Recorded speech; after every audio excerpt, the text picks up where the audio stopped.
This season of Game of Thrones has been met with a lot of criticism from most of its core audience. While the first two episodes started off strongly enough, episodes 3 and 4 were riddled with issues that I think are worth discussing. Episode 3 boasted some pretty impressive numbers. It's the longest episode in the show's history with a runtime of 82 minutes. It took 55 night shoots with 750 cast and crew members to pull off the largest battle sequence they've ever done, and the longest battle sequence in cinematic history. And while previous epic battles on the show have typically been ranked as some of the best episodes of the series, the long night has left many fans feeling disappointed. Why? Before going any further, I think it's worth pointing out that on a technical level, the show has never produced a better episode. Once you've gotten your display settings figured out, the cinematography is stunning, with some of the most gorgeous shots that Thrones has ever seen. The stunt work, the visual effects, the production design, the sound design, everything is firing on all cylinders and delivering what is inarguably the most impressive episode in television history. There's just never been anything quite like it before, and for a show that's been raising the bar for spectacle with each new season, it's saying a lot that this is the biggest and the best of them. But it wasn't the spectacle that was the problem, it was just about everything else. I'm normally not one to nitpick, and being that Game of Thrones is easily my all-time favorite show, I wanted nothing more than to love this episode with all of my heart, but there are too many severe issues with the writing and sequencing for me to just brush off. Let's start at the beginning.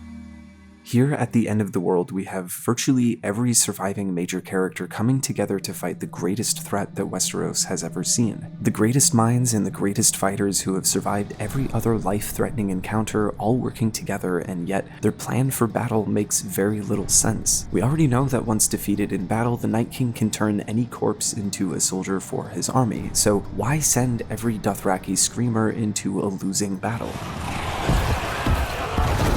The purpose of cavalry on the battlefield is either to flank maneuver or to charge head-on, breaking the enemy formation. But this is no regular army. They don't have a formation. They don't feel fear. One of the advantages of a strong cavalry charge is the intimidation factor. That's part of why soldiers will break ranks. But the army of the dead doesn't operate like any other army, and these characters know that. We're even reminded of this in the very same season.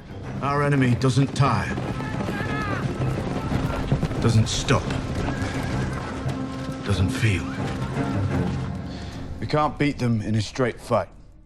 Narratively speaking, it serves a great purpose. The scene with Melisandre gives the audience hope that maybe they do have a fighting chance, and that hope is crushed immediately once the Dothraki charge in. It sets up a great deal of tension for the coming fight, but at the expense of any logic from the characters that are supposed to be the best and the brightest left alive. And then we have the trench. Obviously, we know that they're rushing to get their defenses ready, so I'm not going to complain about the structural integrity or lack thereof of the trench itself. The problem is keeping the Unsullied on the outside of it, with their backs to the trench.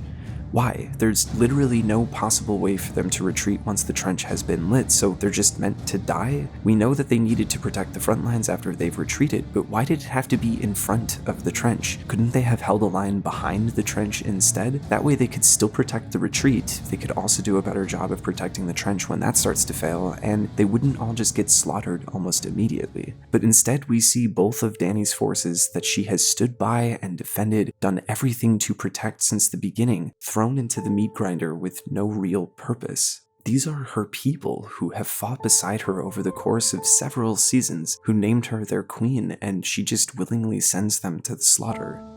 Speaking of Dany, why was she, or Jon for that matter, ever doing anything other than flying overhead and incinerating every undead soldier that they could? We've seen how much damage they can do, but they spend half of the episode just flying around, presumably looking for the Night King, but doesn't that go against the entire plan that they had laid out? They were waiting to lure the Night King into the Godswood, using Bran as bait, so trying to dogfight him prematurely doesn't exactly help to accomplish that. If anything, it could potentially ruin everything by getting the Night King to just fly away and let the undead and the White Walkers finish the job.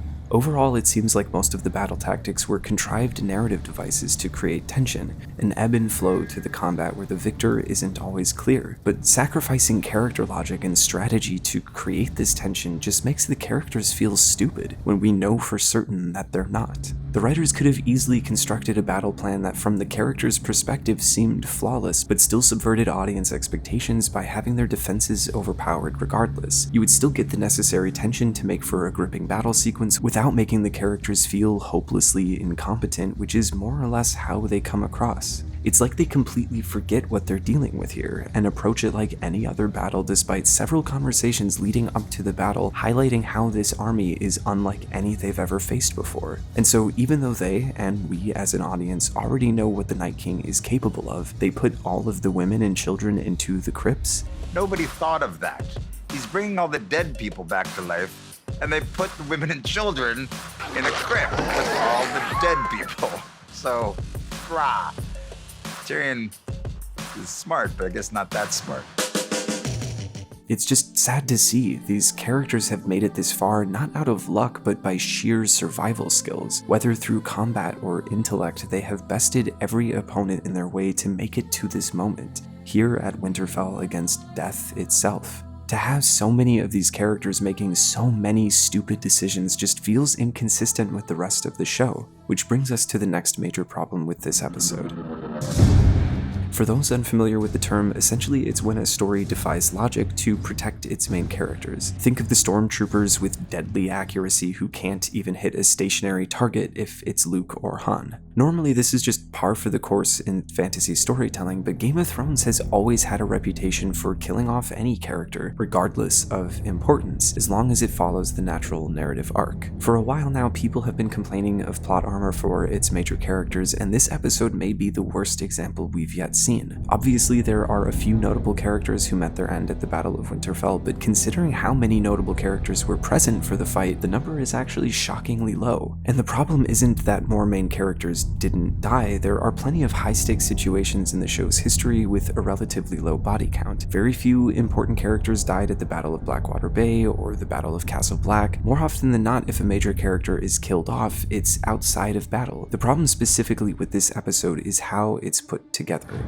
We see every character overwhelmed countless times, often with the camera cutting away right in the heat of the moment, again to create dramatic tension, but it just ends up feeling cheap. They're about to be swarmed by the undead. Camera cuts, and when we cut back, they're still standing. Even when they're fatigued from battle after killing countless enemies, even when they're backed up against the wall fighting them off single-handed, even when it's a character that has very little combat experience like Sam or Dany. Despite the overwhelming and seemingly impossible odds, they somehow make it through the fight.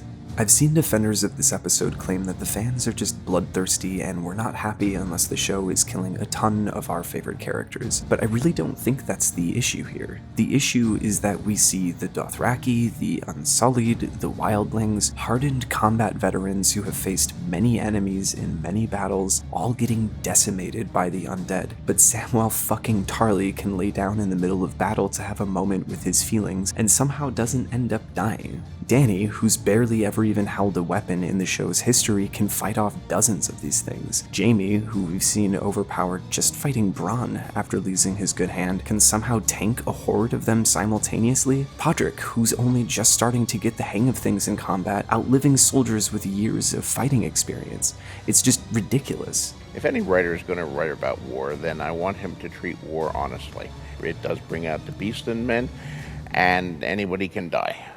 So it irritates me when I'm watching a movie or reading a book and the hero is going through incredible dangers, him and his 6 buddies, and none of them die. I always like the suspense to be real, you know. We've all seen the movies where the hero is in trouble, he's surrounded by 20 people, but you know he's going to get away because he's the hero. Yeah. And you don't really feel any fear for him. I want my readers and I want my viewers to be afraid when my characters are in danger. I want them to be afraid to turn the next page because the next character may not survive it. And you're intercutting with John, who's clearly not going to make it, and you're intercutting with all our other characters where they're so fucked. Everybody's fucked. I mean, that was the phrase we kept using. It's like, let's do the it's fucked shot. And then everyone would shoot a shot where it just was like, there's no escape. Everyone's going to die right now. And you know they're not. You know they're not. You know they're not. Because he's the hero. One shot in particular is just insulting, where we see maybe 2 or 3 fighters left on the side of the living, but every single one of the major characters still going strong. For a moment, I felt like I was watching the Avengers, but in the Avengers, these are actual literal superheroes. The whole point is that they can survive insane odds. The characters in Game of Thrones are real people, made of flesh and blood, who can be killed just as easily as anyone else, but somehow it's only the non-important characters who get massacred. It's the same trick they pulled last season when the team goes beyond the wall. We barely ever see anyone but our heroes until it's time for someone to get killed, and that's literally their only purpose in the scene, to offer some sort of body count. Again, similar to the issue with the bad battle tactics, there's still a way to create tension without it feeling unrealistic. You could have more of the army of the living present in these sequences so it doesn't feel like it's only our favorite characters left standing. You could see them using proper teamwork, forming something like a defensive circle, backs toward each other, working together to fend off the undead. And even then, you should be killing off characters that aren't as skilled of fighters, or at the very least having them run away. I can believe Grey Worm can hold his own against the undead, I can believe Brienne can too, even Gendry, but Sam, Podrick, it's just not believable in the slightest. Of course, none of these things would have ruined the episode for me on their own, and they pale in comparison to the real issues of this episode. Ever since the very first scene of the very first episode, the White Walkers were established as the real threat all along. Everything else that's happened, the War of the Five Kings, all of the treason and talks of succession, the Game of Thrones, never mattered. The entire time, every other character has been fighting for their house, for the throne, for money or power. The Night King continued to grow stronger and add more soldiers to his army, and the show has taken countless moments to remind us of this theme. You and I and Cersei and everyone else, we're children playing at a game screaming that the rules aren't fair. The army of the dead is real. The White Walkers are real. The Night King is real. I've seen them. If they get past the wall and we're squabbling amongst ourselves, we're finished. If we don't put aside our enmities and band together, we will die. And then it doesn't matter whose skeleton sits on the Iron Throne. The White Walkers are ancient and powerful. They've lied in wait for thousands of years to bring about the Long Night. They are death itself, with the biggest army that any of our heroes have ever seen. And after 8 years and 8 seasons, they're finally here. Fear is for the winter, when the snows fall 100 feet deep. Fear is for the long night, when the sun hides for years, and children are born and live and die, all in darkness. That is the time for fear, my little lord, when the White Walkers move through the woods. Thousands of years ago, there came a night that lasted a generation.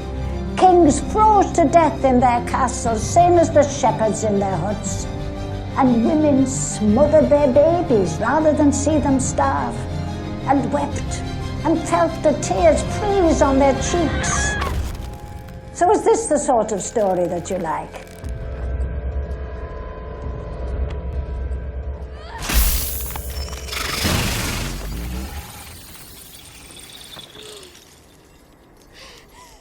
Now, I'm not part of the crowd that doesn't believe that Arya could kill him. We've spent the last 6 seasons watching her become a veteran assassin. Skilled in deception and stealth, she studied under the tutelage of the most trained killers in the known world for basically 2 full seasons. She was gifted a Valyrian steel dagger by the Three-Eyed Raven, and even had a prophetic encounter with Melisandre all the way back in season 2. The problem is that it was all over too quickly. The biggest threat to the Seven Kingdoms wiped out in one battle. Even Stannis didn't go down that easy. And now what? Now they're off to fight Cersei? In what world is she more dangerous than the Night King and the army of the dead? If we've seen most of our heroes survive the Battle of Winterfell, how can there be any shred of a doubt that they'll win the final wars to come? But still, I need your help. Not to defeat Cersei. You could storm King's Landing tomorrow and the city would fall. Hell, we almost took it and we didn't even have dragons. They've spent episode after episode, season after season, building towards the idea that the Iron Throne isn't important, that all that really matters is the living fighting together under one banner to defeat the Night King and his army. You've seen the army of the dead. You've seen the Night King. He's coming for us. For all of us. The Night's Watch can't stop them. The kings of Westeros and all their armies can't stop them. And now it's just right back to the Iron Throne. Literally moments before the battle begins, they're still harping on the idea that the Iron Throne shouldn't matter. If it were true, it would make you the last male heir of House Targaryen. You'd have a claim to the Iron Throne.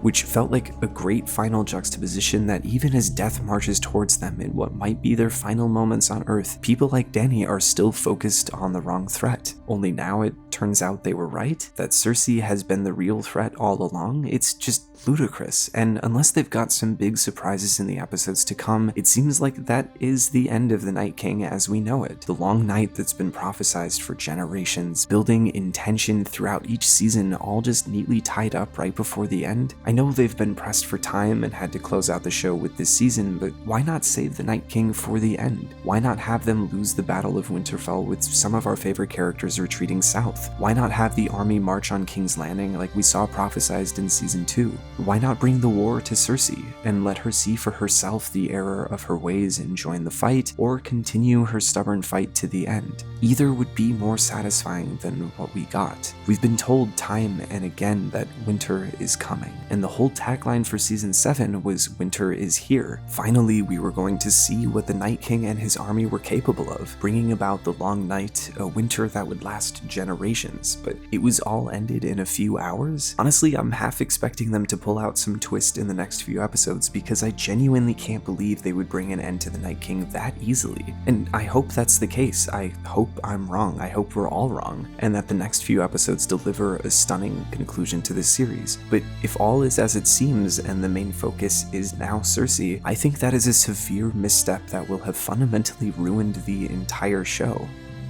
I don't think we could ever expect to see every loose end tied up, and frankly, I don't think we need to. We'll probably never find out all there is to know about the origin of the White Walkers, or the Children of the Forest, or the Lord of Light, or the Three-Eyed Raven, and I think most of that is better off left to the imagination. But I think we should have seen more devastation at the hands of the Night King. It should have been a harder fought battle where the side of the living suffered heavier losses, because honestly now the rest of the series feels pretty pointless. We were never meant to care about who ended up ruling the Seven Kingdoms, but now all of a sudden that's supposed to be the final act of the series? There are still 2 episodes left, running around the same length as The Long Night, so anything is possible. And if these final few episodes end up turning things around, I'll be the first to admit that I got things wrong. And that's what I desperately hope for as a fan who's been around since the first season. But I can't help but feel that D&D lost sight of what the show was always about, and without the guidance of George's books to lead the way, they've been stumbling towards a conclusion they have no idea how to write. So instead they concern themselves more with keeping the Reddit fans on their toes than telling the story as it should be told. And it's not to say it's all bad. I think that the few character deaths we received were poignant and beautifully done. Theon's arc in particular came to a tragic but phenomenal conclusion. Some moments stand out as truly masterfully done and feel on par with the best moments the show has given us in the past. The production value of the episode was through the roof, and the cast and crew deserve all of the praise in the world for pulling off something that no other TV show could ever hope to achieve. Generally speaking, from a cinematic perspective, the episode is nearly flawless with some of the most incredible visuals and action sequences I've ever seen. But the visuals and the action used to be in service of the greater story, and now it feels like spectacle for spectacle's sake, where actions no longer have the same consequences we've come to expect, where none of the threats feel real anymore because we know that most of the characters are going to survive just like every other fantasy series, where logic is sacrificed to create artificial moments of tension that can never match the true moments of tension earned through masterful storytelling that made the show famous. Episode 4 had many of the same problems and is now officially the lowest rated episode of the show as a result. It started off well enough, but the ambush at Dragonstone, how could these ships see Dany and her dragons but not the other way around? How could they hit all of their shots perfectly on Rhaegal, but when Dany and Drogon are flying straight at them, they all miss? There's zero visual clarity as to how Missandei somehow got captured when everyone else on the same ship washed up on shore, and then there's the meeting.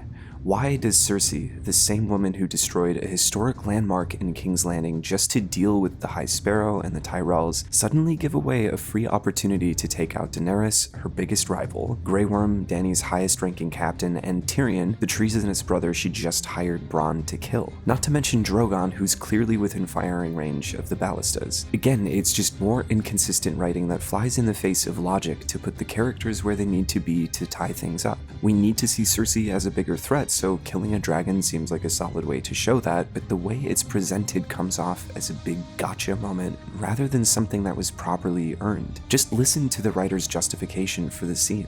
While Dany kind of forgot about the Iron Fleet and Euron's forces, they certainly haven't forgotten about her, and they're just waiting for her to come back. Yet, literally, in the very same episode, And the Golden Company has arrived in King's Landing, courtesy of the Greyjoy fleet. The balance has grown distressingly even. how can they possibly try and justify that logic? This is the sort of thing that has fans feeling so frustrated. These aren't just small nitpicks or irritation that our fan theories didn't prove to be true. This is just objectively bad writing. And it's turning what should have been one of, if not the greatest season of television into an incoherent and predictable mess. I'm sure there will still be surprises to come, but if these 4 episodes are any indication of what we can expect, they'll be the equivalent to a bad jump scare. Shock for the sake of shock with no real substance or logic motivating it. I think the real problem is that they were racing to the finish line. Why they felt the need to finish with 8 seasons is something I'll never understand, but this quickened pace has completely ruined the show. This was a show that was the epitome of the slow burn, with intricately interwoven plotlines covering thousands of miles and dozens of POV characters, where time and geography and character motivation was delicately balanced, and where every choice created a ripple that reverberated throughout the entire world of Westeros, sometimes multiple seasons later. The Red Wedding, for example, arguably the show's most iconic moment, was being built towards ever since Ned was imprisoned and Robb began to march south all the way back in Season 1. We spent all of Season 2 and most of Season 3 following the ongoing war between the Starks and the Lannisters. The show took its time with everything. Think of how long we followed Brienne and Jaime on their journey south, or Bran going north to find the Three-Eyed Raven, or literally any other character arc. But now they've tried to cram not 1, but 2 massive conflicts that involve every remaining major character with 7 seasons of build-up into only a handful of episodes. The frustrating thing is, the big narrative beats of this season could completely work within a different context. The fall of the Night King, the death of Rhaegal, Dany's descent into madness, but they set a pace for themselves throughout the first 6 seasons and kept faithfully to it. But now it feels like we're watching the cliff notes of how the story should end, where the writers have made countless sacrifices regarding storytelling and character development just to make it all fit in time. Unless these next 2 episodes miraculously turn things around, I honestly think this may go down in history as the most disappointing season of television ever produced. So even though literally everyone on the internet is talking about this already, and I'm sure I'm not the first one to raise a lot of these points, I couldn't help myself. This was without question my favorite show, and I've been with it since the very beginning. So seeing it all fall apart in such spectacular fashion has been arguably the most disappointing experience I've ever had with entertainment. And that's coming from a diehard Lord of the Rings fan who survived the Hobbit trilogy. I guess all that we can hope for at this point is for George to feel re-energized. It wasn't long ago he was feeling pretty frustrated that the show got to drop some big reveals that he had been planning for years. But now with virtually every fan of the show deriding the choices of D&D, maybe it'll motivate him to give the fans the ending we deserve.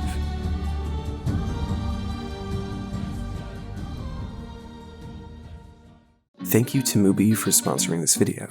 Mubi is a one-of-a-kind streaming service with a refreshing take on the format. They offer a collection of hand-selected films that work on a monthly rotation. Each day, 1 new film gets added and 1 film gets removed, with each film available for streaming for 30 days, keeping a fresh selection of world-renowned films without being bogged down by too many options to choose between.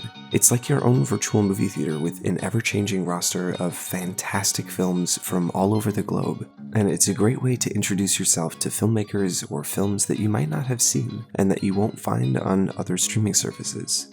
You can try out the service yourself with an extended 30-day free trial by heading over to www.mubi.com/filmradar. Signing up will give you access to their current lineup of films, and it will also help to support what I'm doing here on this channel. So again, that's www.mubi.com/filmradar for an extended 30-day free trial.